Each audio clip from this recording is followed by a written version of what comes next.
तो देखिए दोस्तों, अभी जैसा कि आप डिस्प्ले पे देख रहे हैं कि किस तरह से इसमें इलेक्ट्रॉन जो है वो ऑर्बिट में मूव कर रही है। ठीक है, किस तरह से आप देख सकते हैं अभी। तो इसी तरह से इलेक्ट्रॉन मूव करती हैं एक एटम के अंदर। ठीक है, तो दोस्तों अगर इसमें किसी तरह का कोई भी वोल्टेज वगैरह कुछ नहीं देता है तो इसी तरह से ये मूव करती रहती है, जिस तरह से भी आपको डिस्प्ले पे शो हो रहा है। अभी इसमें वोल्टेज दिया हूँ तो आप देख सकते हैं कि किस तरह से ये मूव कर रहा है। ये देखिए, ये देखिए, एक एटम से निकल के इलेक्ट्रॉन फिर दूसरे एटम में, दूसरे एटम से तीसरे एटम में, तीसरे से चौथे, वैसे बिलियंस ऑफ एटम्स होती है उसमें जो है इलेक्ट्रॉन इसी तरह से मूव करती है। ऐसे ही हम इसमें वोल्टेज देंगे ना, इसमें वोल्टेज दिया तो देख सकते हैं कि किस तरह से बल्ब जो है वो ग्लो कर रहा है और इलेक्ट्रॉन आप देख सकते हैं कि सर्किट में किस तरह से फ्लो कर रहा है।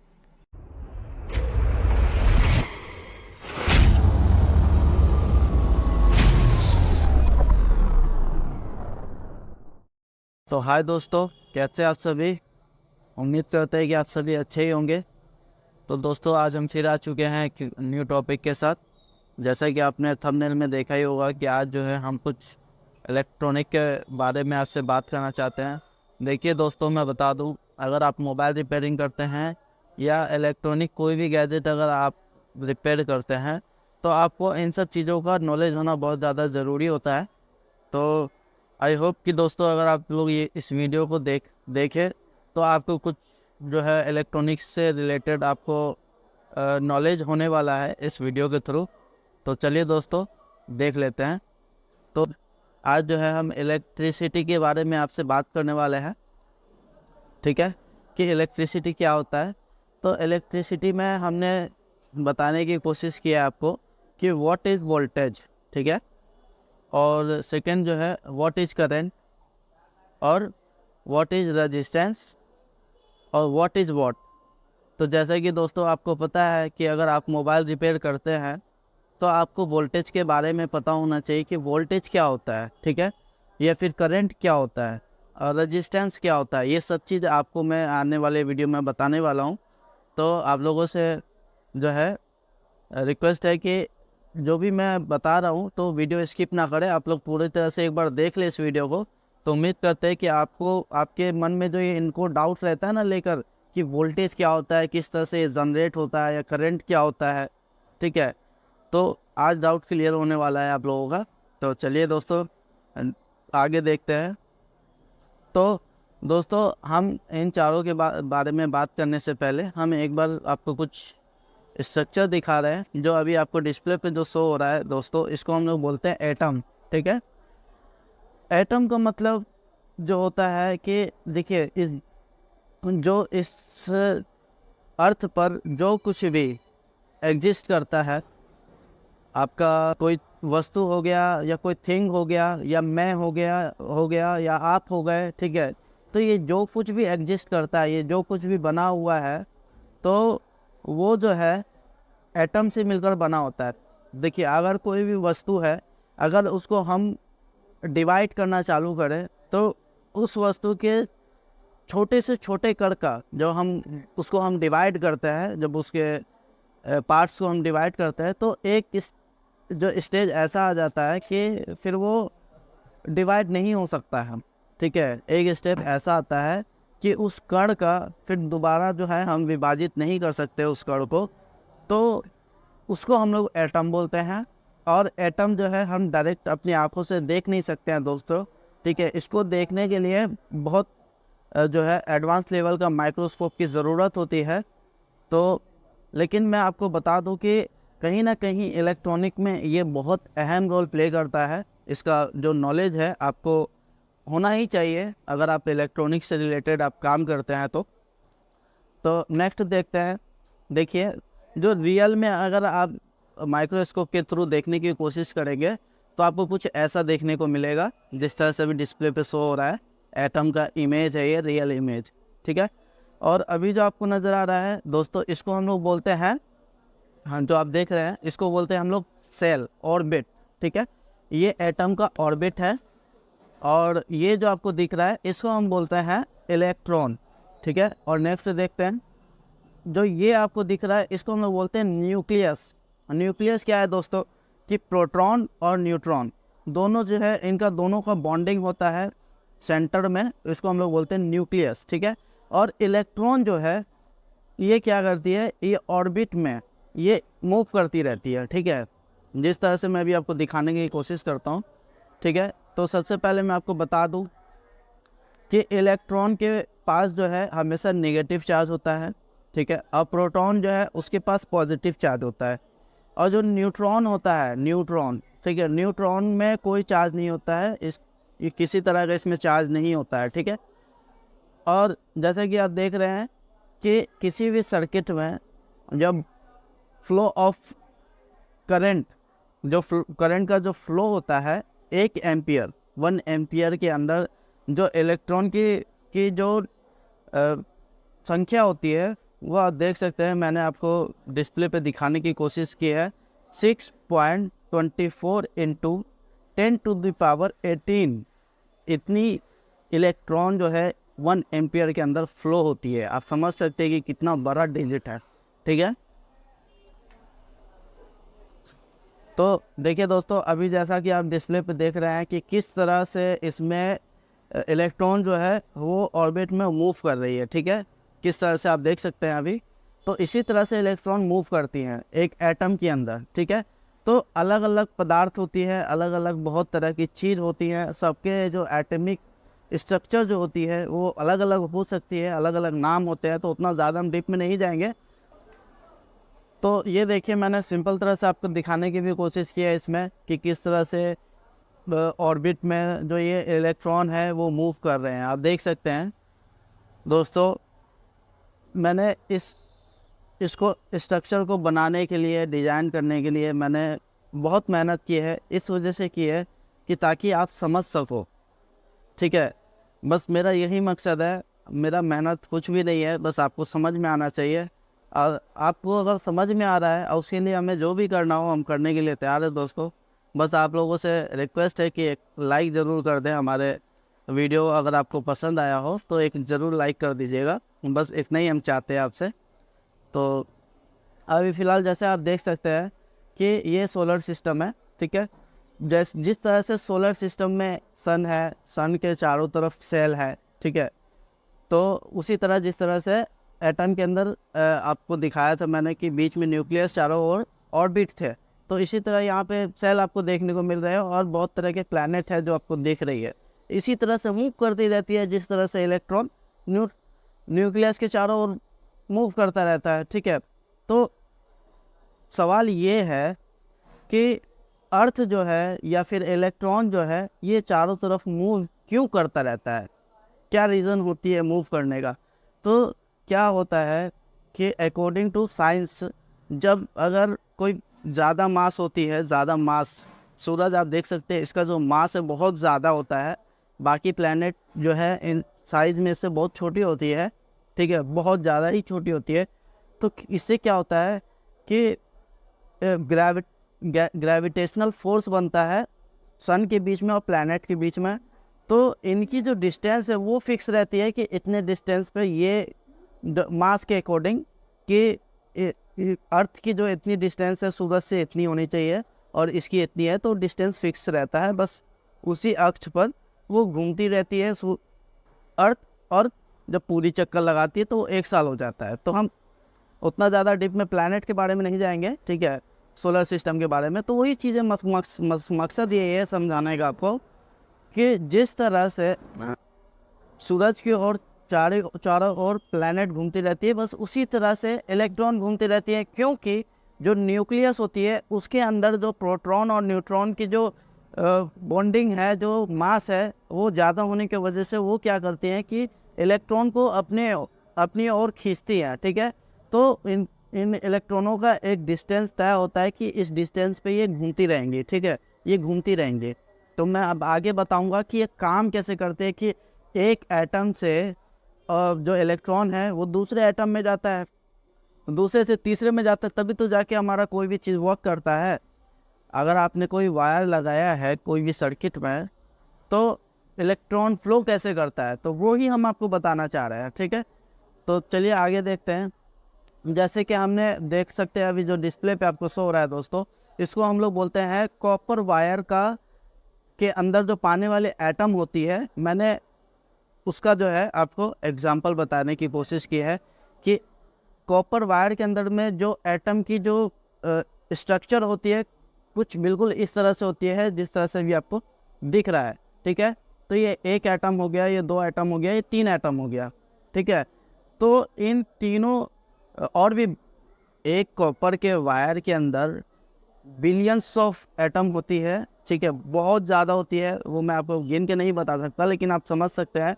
तो दोस्तों क्या होता है बेसिकली कि अभी आप देख सकते हैं कि इस एटम के अंदर जो है, ठीक है, टोटल इलेक्ट्रॉन की जो संख्या है वो है दो इलेक्ट्रॉन इसके पहले जो है ऑर्बिट में है, और सेकेंड ऑर्बिट में 8 है, और थर्ड ऑर्बिट में इसके 10 है, और फोर्थ ऑर्बिट जो आपको दिख रहा है इसमें सिर्फ ओनली एक ही इलेक्ट्रॉन है। ठीक है, तो टोटल नंबर ऑफ इलेक्ट्रॉन कितने हो गए हमारे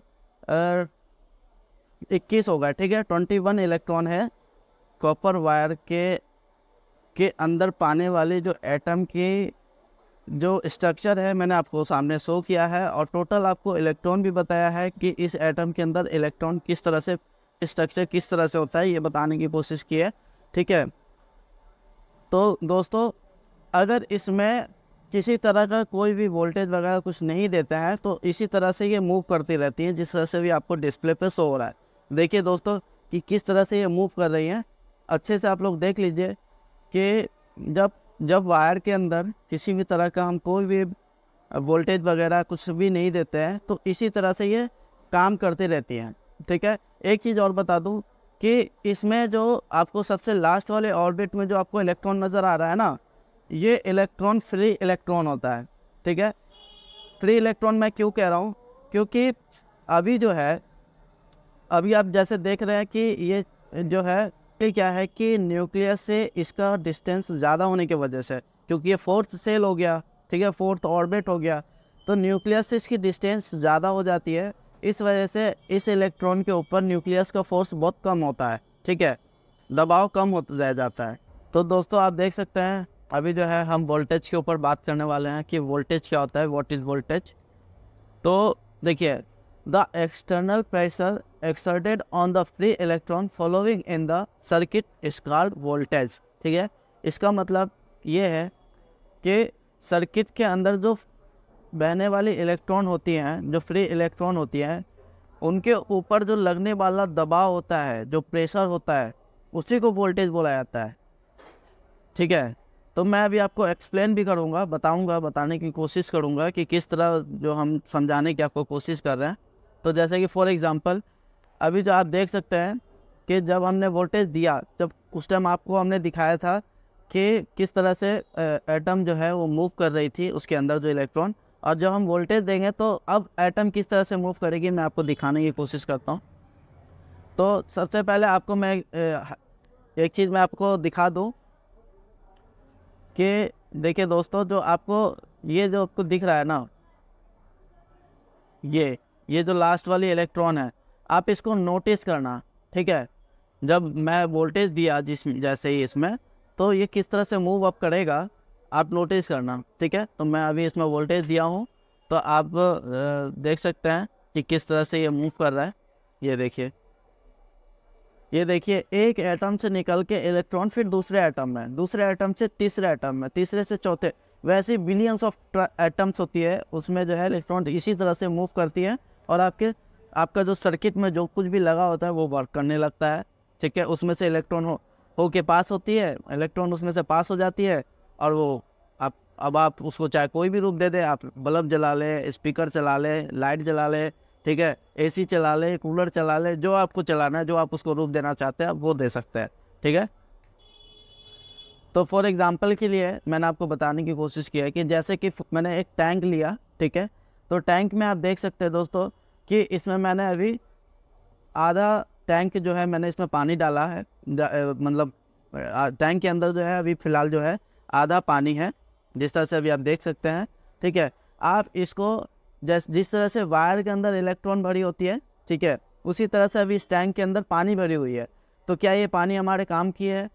क्या अगर हमें पानी चाहिए होगा तो हमको क्या करना होगा इस टैंक में? इस टैंक में पाइप लगानी होगी। तो अगर मैं पाइप इसके ऊपर के साइड में लगाऊंगा तो पानी हमें मिलेगा? नहीं मिलेगा, क्योंकि जो इस पानी के ऊपर जो दबाव है वो किस तरह से ऊपर से है पानी के ऊपर, ठीक है, नीचे से ऊपर थोड़ी जा रहा है, ऊपर से पानी के ऊपर दबाव पड़ रहा है, ठीक है, तो हमें पानी नहीं मिलेगा। लेकिन जैसे ही अगर हम इसके नीचे में पाइप लगाएं तो हमें पानी मिलना स्टार्ट हो जाएगा। क्यों? क्योंकि जो पानी है, जो आप अभी हमारे अंदर इसमें जो टैंक में पानी भरा हुआ है, इसके ऊपर प्रेशर लग रहा है। अब वो प्रेशर क्या है? वो ग्रेविटी है। ग्रेविटी, जो आप सभी जानते हैं कि ग्रेविटी क्या होता है, गुरुत्वाकर्षण उसको बोला जाता है। तो इस पानी के ऊपर जो है क्या काम कर रहा है, इस पानी के ऊपर ये देख सकते हैं कि यहाँ से अभी अभी हमें पानी मिला, ठीक है, और इसको हम लोग बोलते हैं दोस्तों, आप इसको इलेक्ट्रॉन, नंबर ऑफ इलेक्ट्रॉन भी बोल सकते हैं। इसी तरह से इलेक्ट्रॉन फ्लो होता है, जिस तरह से अभी पानी फ्लो हो रहा है, ठीक है। और इस पानी के ऊपर जो देख सकते हैं दोस्तों कि अभी जो है प्रेशर, पानी के ऊपर जो है प्रेशर आ रहा है। तो ये प्रेशर क्या है? ये ही तो एक फोर्स है, ठीक है, ये इसको हम लोग ग्रेविटी बोलते हैं, ठीक है। तो ये जो फोर्स होती है, ये जो सोर्स है, ये फ्री होती है। इसके लिए हमें कुछ लगाने की ज़रूरत नहीं है। कोई सामान आप फेंको तो वो नीचे ही जाएगा, तो उसके ऊपर जो फोर्स काम कर रही है वो फ्री है, ठीक है। लेकिन कुछ जो चीज़ आप, जैसे कि मान के चले कि पानी का टंकी ऊपर है, अब पानी हमको नीचे से ऊपर पहुंचाना है, तो उस टाइम हमें कोई सोर्स लगाना पड़ेगा, कोई एक्सटर्नल सोर्स की हमें ज़रूरत पड़ेगी, वो फ्री नहीं होगा, ठीक है। लेकिन अभी जो हमारा इस पानी के ऊपर जो प्रेशर काम कर रहा है वो फ्री है बिल्कुल, ठीक है, तो जिसको हम लोग ग्रेविटी बोलते हैं, ठीक है। इसको आप क्या बोल सकते हैं? इसको आप, इसी को तो हम वोल्टेज बोलते हैं। इसी तरह से वोल्टेज काम करता है। मतलब कि जब तक इस टंकी के अंदर जो पानी है, इसके ऊपर जब तक प्रेशर नहीं पड़ेगा, पानी बाहर नहीं निकलेगा। जस्ट उसी तरह से अगर किसी सर्किट में जब तक आप वोल्टेज नहीं देंगे तो उसके इलेक्ट्रॉन फ्लो नहीं होंगे सर्किट के अंदर। समझ रहे हैं ना मेरा कहने का मतलब? तो उसी को हम लोग वोल्टेज बोलते हैं, ठीक है। तो अब जैसे कि देख सकते हैं कि इस टंकी के अंदर जो मैंने पानी ली है वो मैंने अभी आधा लिया है, तो इस वजह से इसके ऊपर का जो प्रेशर होगा, जो पानी जो गिर रहा है, ठीक है, उसके ऊपर जो प्रेशर है वो कम होगा, ठीक है। लेकिन अकॉर्डिंग टू अभी, जैसे कि मैंने आपको डिस्प्ले पे ये दिखाया है कि अभी मैंने टैंक को बिल्कुल फुल कर दिया है, ठीक है। अब इसके अकॉर्डिंग, और अगर इसको देखा जाए तो इसके अकॉर्डिंग इस टंकी से जो पानी निकलने वाला है, इस टैंक से जो पानी निकलेगा, तो उसका प्रेशर हाई होगा। क्यों? क्योंकि पानी का लेवल ज़्यादा बढ़ गया, ठीक है। तो जैसे आप पानी का लेवल को बढ़ा दोगे तो इसका जो वोल्टेज है, मतलब कि इसका जो एक तरह से जो प्रेशर है पानी का, ठीक है, वोल्टेज ही बोल सकते हैं आप, तो वो क्या है? हाई निकलेगा, ठीक है। टैंक से जो पानी निकलेगा उसका प्रेशर हाई होगा जब अगर आप टैंक फुल कर दोगे तो, ठीक है। आई होप दोस्तों कि मेरा जो समझाने का जो आपको तरीका है आपको समझ में आ रहा हो। बाकी दोस्तों, मैंने आप लोगों को समझाने के लिए जो चीज़ मैंने बनाई है दोस्तों, इसमें बहुत मेहनत हुआ है, ठीक है। बस किसी तरह से आपको समझ में आ जाए तो आप लोगों से रिक्वेस्ट है कि एक लाइक ज़रूर कर दीजिएगा भैया। तो आप देख सकते हैं, आप जैसे कि अभी आपको डिस्प्ले पे जो शो हो रहा है, तो ये एक कंप्लीट सर्किट है। जिस तरह से आपको दिख रहा है कि 2 वायर लगे हुए, एक बल्ब है। तो क्या बल्ब जल सकता है? नहीं जलेगा जब तक इसमें हम कोई फोर्स नहीं देंगे, ठीक है, प्रेशर नहीं देंगे। तो अभी ये क्या है? बिना वोल्टेज का सर्किट है, और जैसे ही हम इसमें वोल्टेज देंगे ना, तो वोल्टेज दिया तो देख सकते हैं कि किस तरह से बल्ब जो है वो ग्लो कर रहा है, और इलेक्ट्रॉन आप देख सकते हैं कि सर्किट में किस तरह से फ्लो कर रहा है। तो जैसे ही हमने, मतलब करंट पहले से ही था, ठीक है, इस सर्किट के अंदर, मतलब कि पहले से ही इलेक्ट्रॉन थे, लेकिन जैसे ही आपने इसमें वोल्टेज दिया, प्रेशर दिया, तो क्या हुआ कि इलेक्ट्रॉन फ्लो होना चालू कर दिया, और बल्ब के अंदर जब गया तो बल्ब जलने लगा, ठीक है। तो इसी को हम लोग बोलते हैं वोल्टेज, प्रेशर। जैसे ही हम लोग प्रेशर देते हैं सर्किट में तो क्या होती है कि वो इलेक्ट्रॉन फ्लो करने लगता है। दैट मीन, यही सिंपल सा भाषा है वोल्टेज का मतलब, समझने का मतलब यही है कि अगर हमको किसी भी सर्किट को काम कराना है तो उसको हम लोगों को फोर्स देना पड़ेगा, एक्सटर्नल प्रेशर देनी पड़ेगी, ठीक है। अब जैसे कि मैं आपको कुछ ये दिखा दूँ कि किस तरह से मोटर काम करता है। ठीक है, मैंने कुछ मोटर के बारे में भी आपको बताया है कि अभी जो आप देख रहे हैं ये मोटर के अंदर का कॉइल होता है। ठीक है, और दूसरा आप देखिए हमने इस कॉइल का 2 कनेक्शन निकलता है मोटर का, और दोनों कनेक्शन को हमने इस तरह से कनेक्ट कर लिया। ठीक है, और इसका जो इंटरनल डिज़ाइन होता है दोस्तों कुछ इस तरह से होता है, जैसे कि आप देख सकते हैं ये जो है मैग्नेट होती है इसके दोनों साइड में, दिख रहा होगा आपको। ठीक है, जैसे ही हम इसके अंदर दोनों सिरे पे जैसे ही हम वोल्टेज देते हैं, दोनों पॉइंट के पे जैसे ही हम वोल्टेज देंगे तो क्या होगा कि इसका जो आगे वाला जो पॉइंट है वो क्या होता है, मूव होने लगेगा। ठीक है, मूव करने लगेगा।